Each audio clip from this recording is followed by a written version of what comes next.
বিসমিল্লাহির রহমানির রহিম। সুপ্রিয় দর্শক, আসসালামু আলাইকুম। আশা করছি সকলেই অনেক বেশি ভালো আছেন। আলহামদুলিল্লাহ, আল্লাহর রহমতে আমিও খুব ভালো আছি।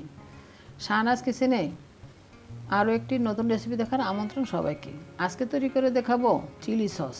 চিলি সস সবারই খুব পছন্দের।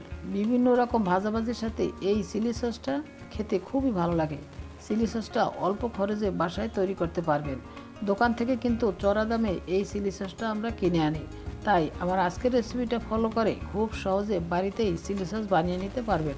আশা করছি আমার আজকের রেসিপিটা আপনাদের ভালো লাগবে।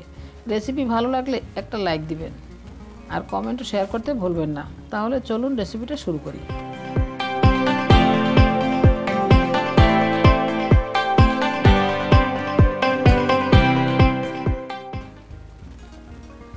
চিলি সস তৈরি করার জন্য প্রথমে চুলায় একটি পাত্র বসিয়ে তাতে দিয়ে দিয়েছি 2 কাপের মতো পানি।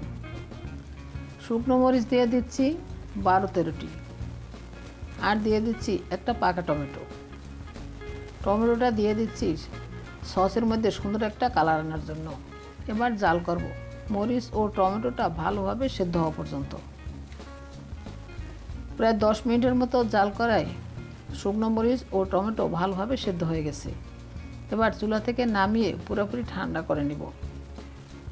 পুরোপুরি ঠান্ডা হয়ে গেলে যে পানি দিয়ে মরিচ ও টমেটো সেদ্ধ করেছি সেই পানিসহ মরিচটা ব্লেন্ডারের একটা জারের মধ্যে দিয়ে দিলাম।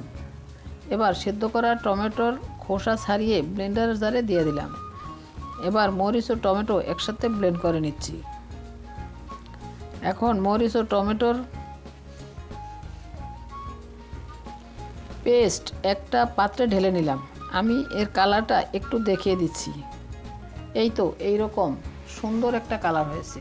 পাকা টমেটো দেওয়ার কারণে কিন্তু কালারটা সুন্দর হয়েছে। এটা কিন্তু এখন অনেকটাই পাতলা আছে, পরবর্তীতে ঘন করে নেব। এবার একটা বাটিতে 3 টেবিল চামচ কর্নফ্লাওয়ার নিয়ে তার মধ্যে হাফ কাপ পরিমাণ পানি দিয়ে গুলিয়ে নিচ্ছি। এ পর্যায়ে দিয়ে দিচ্ছি স্বাদমতো লবণ, দিয়ে দিচ্ছি টেস্টিং সল্ট হাফ চা চামচ পরিমাণ, দিয়ে দিচ্ছি চিনি 2/3 কাপ। চিনিটা দেওয়ার পরে 2-3 মিনিটের মতো জাল করে নেব।